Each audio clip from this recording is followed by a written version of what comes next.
లగ్చర్లలో కలెక్టర్ల మీద దాడి జరిగింది. దాని మీద ఈ టీఆర్ఎస్ పార్టీని ప్రజలు ఓడించి అయినా ఒక 38 జాగాలలో గెలిచిరారు. ఇక నామ రూపాలు లేకుండా చేయాలనే ఈ కేటీఆర్ అనేటోడు ఆయన చేతి కూడా ఉన్నది. ఇలా లోపలేయాలి, లోపలేసి బయటకు కూడా రావద్దు అసంటోడు. ఇటు బాగా మస్తి తగ్గలేదు, ఇల్లది ఒళ్ళు కొవ్వు కరగలేదు. ఇంకా మాట్లాడే పద్ధతి, కలెక్టర్ల మీద అటాకులు చేయటము, నా మీద అటాకులు చేయటము. నేను ప్రివిలేజ్ కమిటీకి కూడా చెప్తున్నా పార్లమెంట్లో, ఎందుకంటే పనికి వాళ్ళని వేసాము. ప్రివిలేజ్ కమిటీ పెట్టండి, ప్రభుత్వం మారింది, పార్లమెంటు ప్రివిలేజ్ కమిటీకే చెప్తున్నా. నేను డీజీపీకి పంపించండి, ఇప్పుడు లోపలేయాలా. నా మీద జరిగిన ఈసపల్లి దాడిలో కేటీఆర్ చేయి ఉన్నది. అటువంటి వెధవల్ని, కొవ్వు బాగా పట్టినోళ్ళని జైలు వేసి కొవ్వు కరిగించే పని చేయాలి. ఈ రాజకీయ వ్యవస్థలకు వెళ్ళి తెలంగాణలో తీసి బయటపడాలి. వీళ్ళందరినీ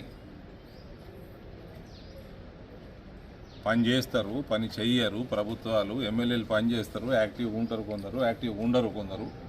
ప్రజలు 5 ఏళ్ళకోసారి నిర్ణయం చేస్తారు. పని చేసినోడికి మళ్ళా పట్టం కడతారు, చేయనోడిని ఇంటికి పంపుతారు. ఈ దాడుల వ్యవస్థ ఇవన్నీ కూడా ఈ దుర్మార్గులు దేనితోటి కొట్టాలన్నా దాంతో కొట్టాలి. వీళ్ళని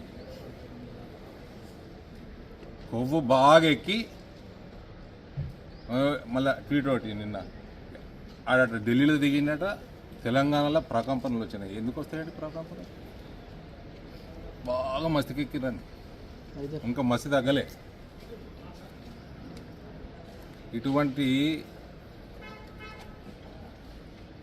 అయితే కొవ్వు పట్టిన ఈ మనుషులు ఉంటారో జంతువుల్లాగా ప్రవర్తన చేస్తారు. ఆ కలెక్టర్ మీద చేసినట్టు, మా ఇండ్ల మీద చేసినట్టు, మా బండ్ల మీద చేసినట్టు. ఇటువంటి వాళ్ళని అసలు నామరూపాలు లేకుండా చేయాలి. అందులో నెంబర్ 1 లిస్టులో నెంబర్ 1 కేటీఆరే. డెఫినెట్లీ కేటీఆర్ హస్తం ఉంటుంది. ఆ కలెక్టర్ మీద ఉంటుంది, ఇక్కడ కూడా ఉన్నది. We know for a fact. Enquiry గట్టిగా చేయాలి. ఎట్లా పనిష్మెంట్ ఎట్లా ఉండాలంటే ఇంకొకసారి అటువంటి ఆలోచనలు కూడా రావద్దు. కొడుకు పోవాలి లోపలికి, చెల్లెమైంది వీడు కూడా పోవాలి. Thank you.